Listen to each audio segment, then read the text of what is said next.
Greetings Hexan counter players, and welcome to my final video in the MBT tutorial series. In this episode we're going to talk about helicopters and anti-aircraft fire and some miscellany, which will complete our examination of the advanced rules of play. So the stars of today's show are the Hind and Apache and Cobra attack helicopters. So are they the apex predator of the Cold War battlefield, or will the presence of anti-aircraft fire be too much for them? I'm sure many of you would have been interested in these Cold War series just to see what would be the result of the air assets. Will they be super deadly, or will they be thwarted by ground defence fire?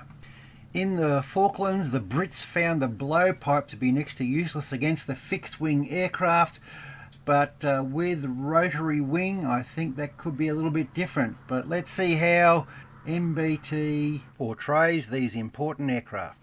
Helicopters are described in 6.7.4 of the advanced manual. So unlike fixed-wing aircraft, helicopters are fielded with the weapons listed on their data cards. In some cases, alternative weapons are listed in the notes section of their data cards. Helicopter movement is detailed on the second line of their card. For the Hind, it can travel 26 hexes at low altitude, and at nap of the earth 10.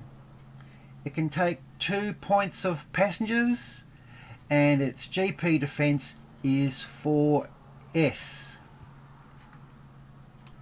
The next line details factors that are integral to the machine. So it has a 12.7mm heavy machine gun with a field of fire of 120 degrees. Its sights or stabilizer is a 3, and its sights are laser or optical.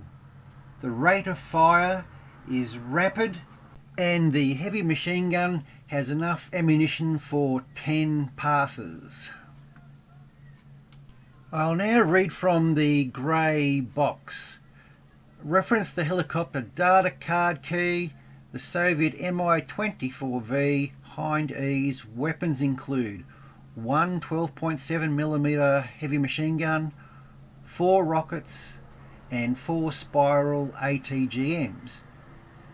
As an alternative, its weapons may include one 12.7mm heavy machine gun, 2 rockets, and 8 spiral ATGMs. Helicopter movement is similar to ground units, and they fly at 2 altitudes, that being nap of the earth and low altitude. Their counters are marked accordingly. Nap of the earth is 2 heights above the underlying terrain. Interestingly, helicopters can activate in both air phases of a turn.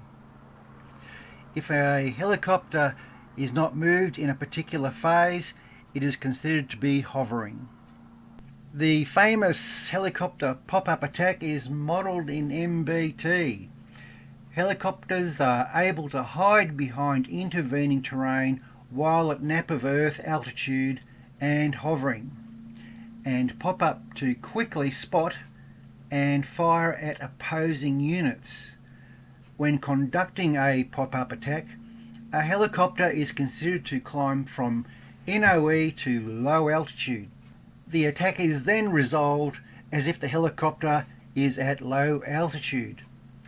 After completing the attack, the helicopter immediately returns to NOE altitude. A feature of helicopters is their manoeuvrability. A flying helicopter moves from hex to hex, retaining its facing unless it turns. In forward flight, it expends a movement cost of 1 for each new hex entered. a helicopter may expend any portion of its available movement speed allowance per air phase.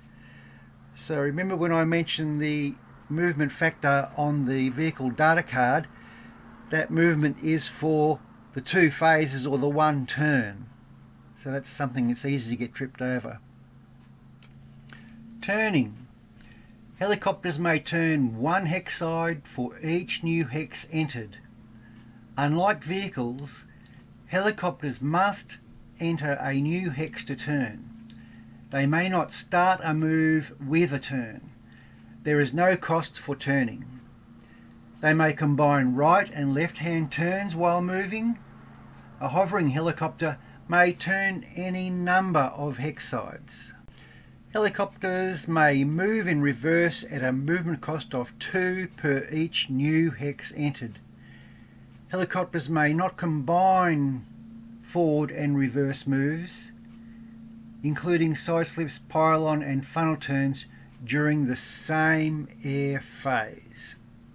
Helicopters have some moves which are unique to their airframe.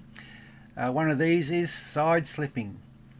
Helicopters side slip by moving forward to the right or left while maintaining their original facing.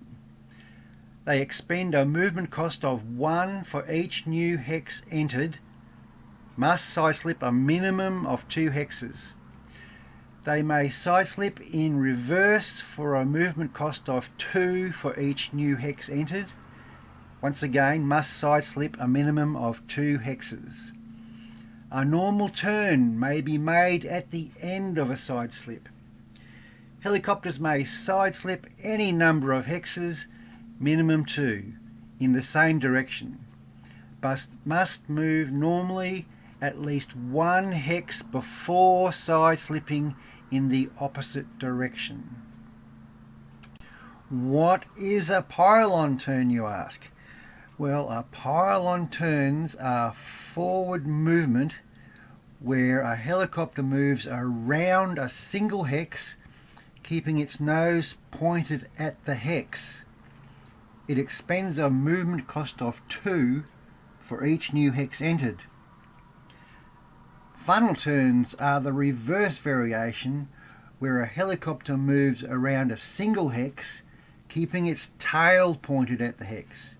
It expends a movement cost of 3 for each new hex entered. Helicopters may make pylon or funnel turns for any number of hexes in the same direction, but must move normally at least 1 hex before making a pylon or funnel turn in the opposite direction. Some helicopters can transport leg and towed units. The transport capacity factor information on the helicopter data card shows information in the same format as for vehicles.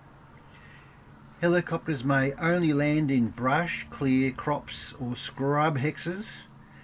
To land, the helicopter must be at nap of earth altitude and expend half round down of their available movement speed allowance. Landed helicopters count the same as a vehicle for stacking. Helicopters may engage in combat in the same air phase in which they land. They may not land and take off during the same air phase. To take off, helicopters expend half round down of their available NOE altitude movement speed allowance. They remain at nap of earth altitude after taking off. Helicopters may engage in combat in the same air phase in which they take off. They may not take off and land during the same air phase. I'm sure you've all seen pictures of troops rappelling from helicopters. Well, that's covered in 6.7.5.3.4 of the advanced rules. Regarding bailout, transported units never voluntarily or involuntarily bail out of a helicopter. If a helicopter is eliminated, all transported units are also eliminated. Helicopter combat. Helicopters may conduct a single combat per air phase. They may attack with any or all of their guns and one other weapon from the same hex at spotted ground units at any point during their move or from hover. In the same manner as ground units, to fire on an opposing unit, it must be individually spotted by the firing helicopter. Handing off spotting targets does not mean friendly helicopters are spotting for one another. Helicopters do not expend any portion of their movement speed allowance when conducting combat. An interesting topic for helicopters is spotting, covered in 6.7.6.1. During either air phase, helicopters are able to spot ground units, but are not as limited as fixed-wing aircraft in their ability to spot. Helicopters may only spot those units with an unblocked line of sight that fall within their front 120-degree field of fire. In addition, helicopters equipped with S-120 weapons may also spot those units with an unblocked line of sight that falls within the side 120-degree field of fire. Side-mounted weapons are treated as two individual weapons for combat purposes.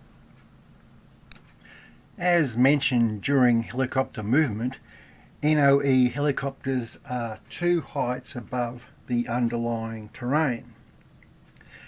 They spot in the same manner as vehicles. They are not required to acquire a unit like fixed-wing aircraft. They only need to see the unit meeting both the line of sight and spotting range requirements. Units marked with spot fire or spot move counters are a special case. A helicopter activating during the first air phase must have spotted the unit itself or by another helicopter during the current turn spotting phase. A helicopter activating during the second air phase must have spotted the unit itself or by another helicopter during the current turn spotting phase, or must have spotted the unit itself or by another helicopter during the current turns combat or movement phases when they are marked with spot fire or spot move counters. For some reason that sounds and reads more complicated than it is, so I hope that table might clarify the issue for you. Helicopters that lose line of sight to a unit while flying or changing altitude from low to NOE lose the range benefit of spot fire or spot move counters unless the unit remains spotted by another helicopter. Low altitude spotting. Helicopters are considered to be at the same altitude as fixed-wing aircraft at low altitude, and they utilise the same method of determining blocking terrain. They must still meet the spotting range requirements and treat spot fire or spot move counters as helicopters at NOE altitude. The US OH-58D carries a mast-mounted sight, resembling a large beach ball perched on top of its rotor system. This enables the helicopter to peer over adjacent terrain to spot for other helicopters and observe for indirect fire, fixed-wing aircraft and guide Hellfire ATGM. It is also equipped with a thermal imager. The MMS has 360-degree line of sight. To utilise its MMS, the helicopter must be at NOE altitude and hovering. The helicopter is considered at low altitude just for spotting purposes. It is not considered at low altitude for anti-aircraft combat. it is still at NOE altitude. It may not utilise its MMS and fire any of its weapons in the same air phase.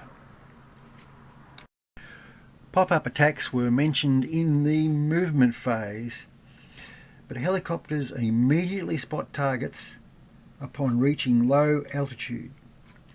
Since they are popping up from NOE to low altitude, the target unit must be spotted by another helicopter during the current turn spotting, combat or movement phase to take advantage of spot fire or spot move counters. As you've been able to see on various attack helicopters data cards, they have a range of armour piercing and general purpose weapons. As far as gameplay goes, they are resolved in the standard method for AP or GP combat.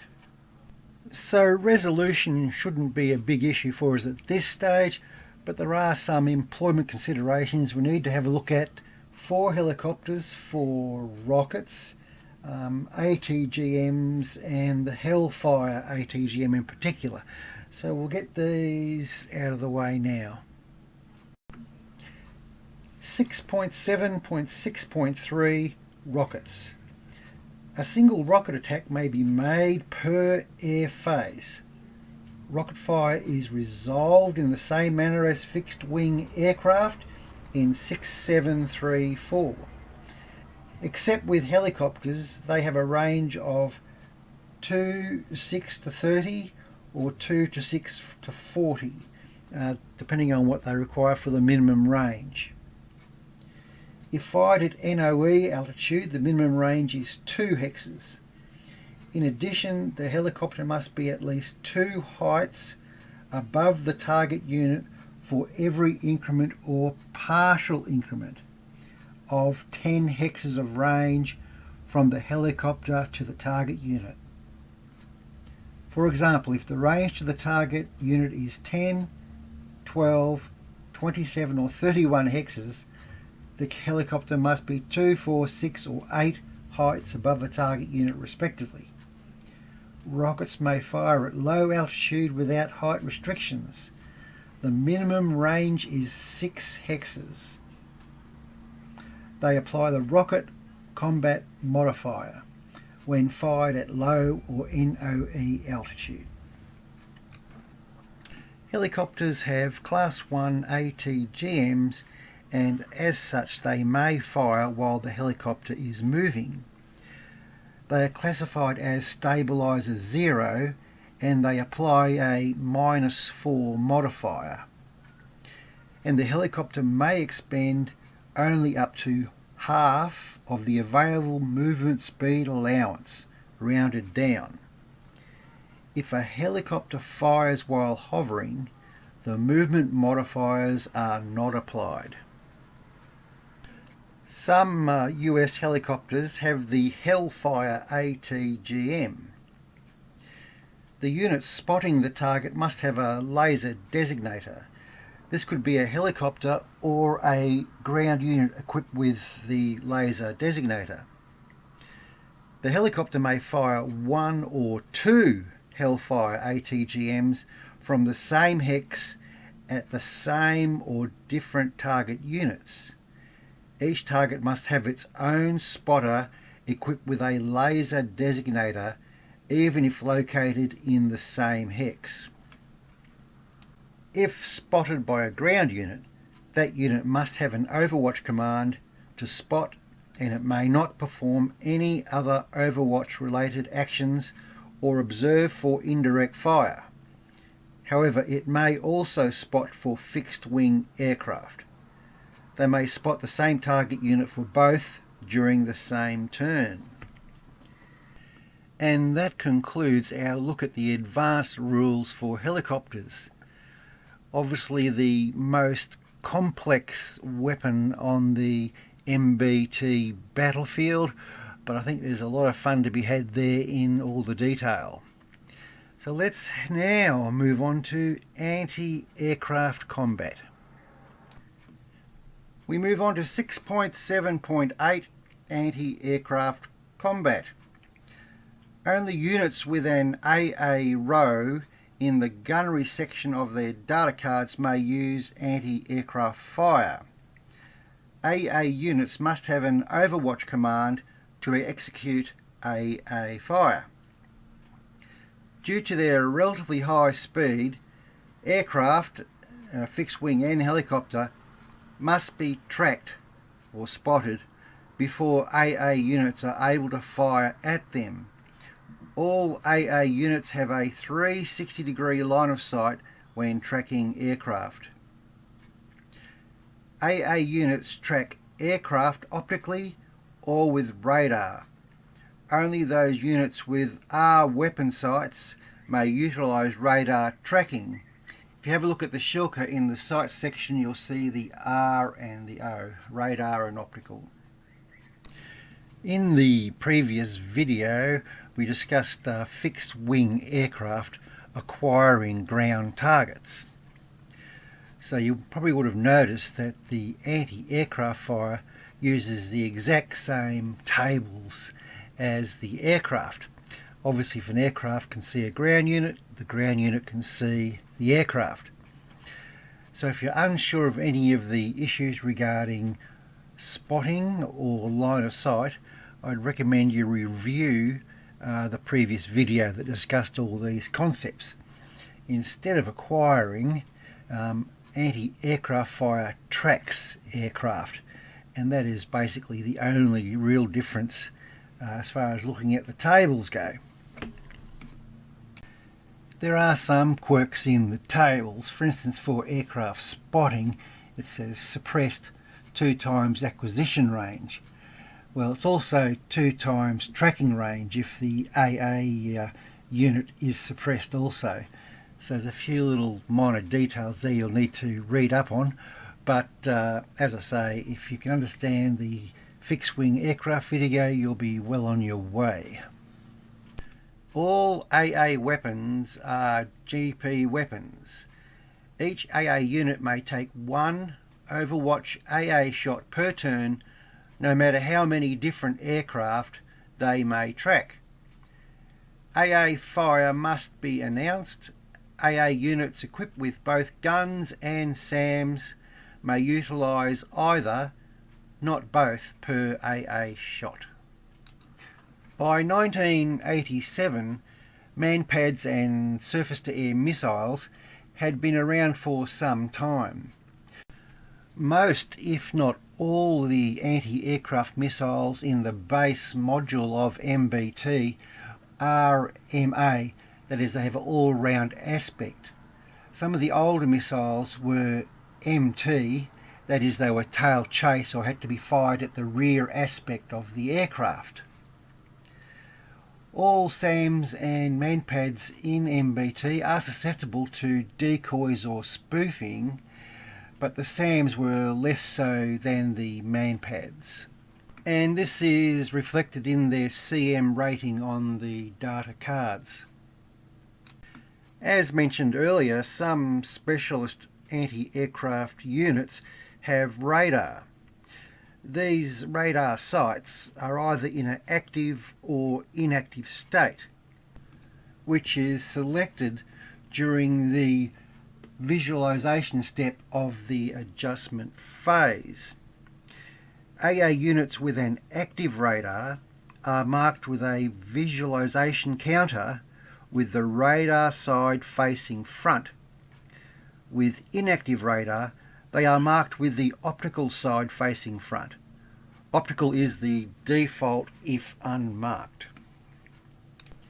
So let's now move on to 6.7.8.2 AA procedure.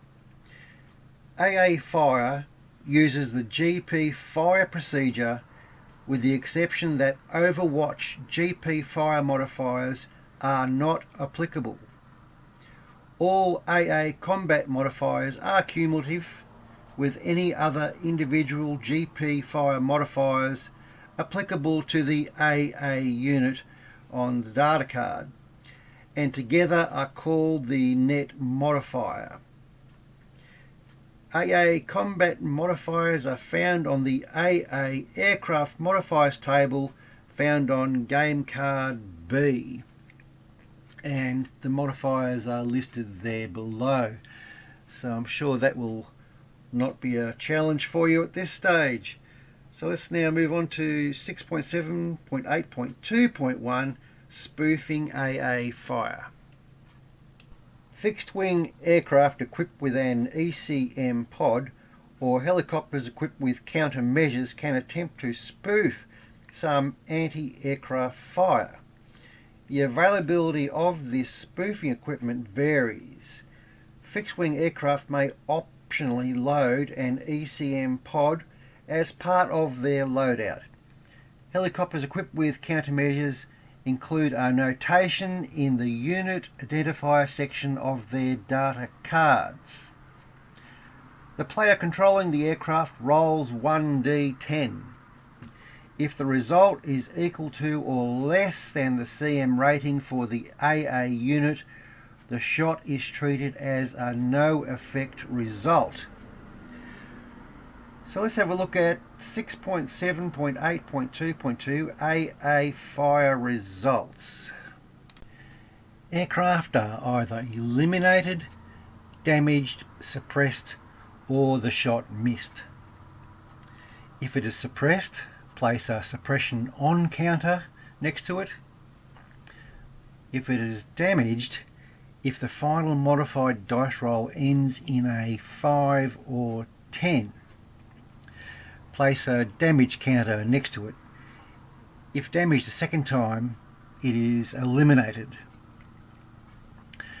If the final modified dice roll does not end in a 5 or 10, the target aircraft is shot down and crashes.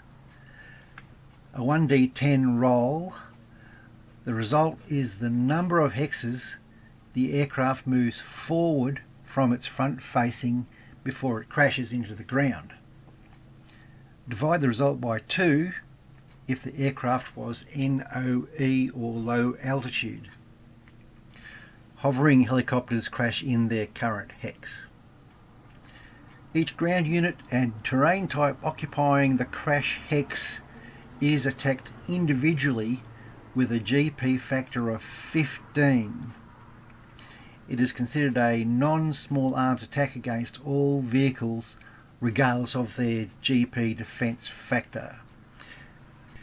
It has been a reasonable haul, but we've finally made it to phase 8 of the sequence of play, or chapter 6.8, advanced game adjustment phases. So the pivot step. Regardless of their commands, all dismounted leg and towed units in any order may change their facing to any hex side. Pivot in place.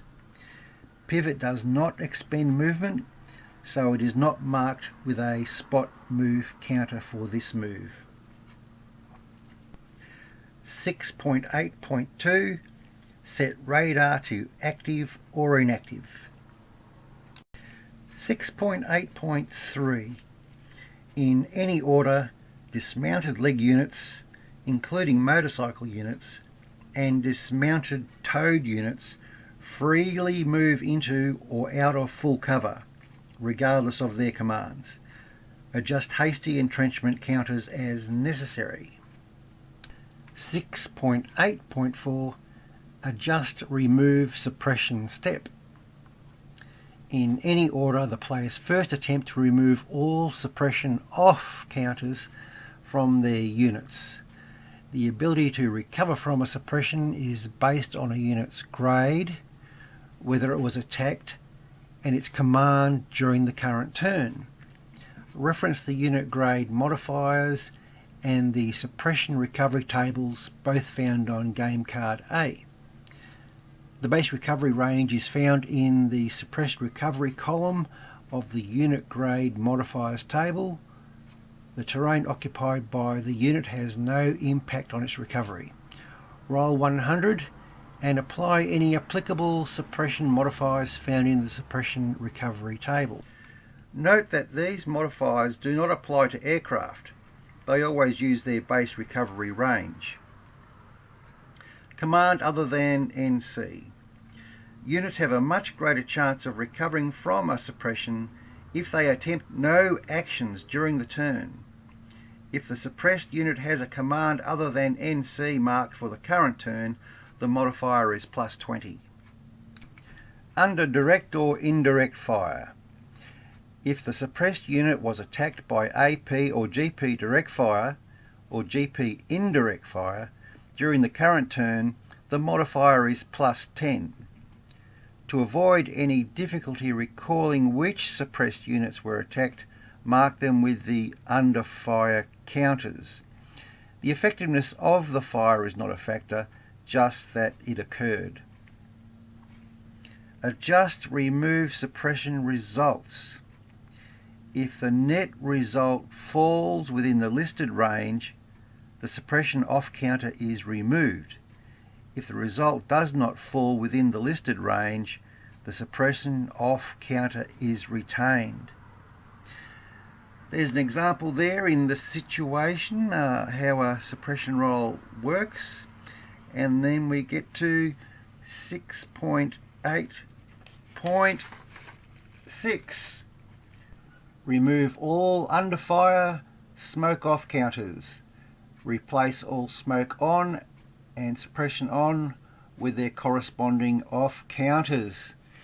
And for the basic and advanced rules, that is the final step of a turn. We go back to the first turn and another cycle begins.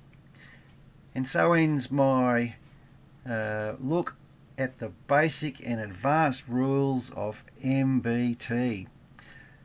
So I hope you all enjoyed the series and found something of interest.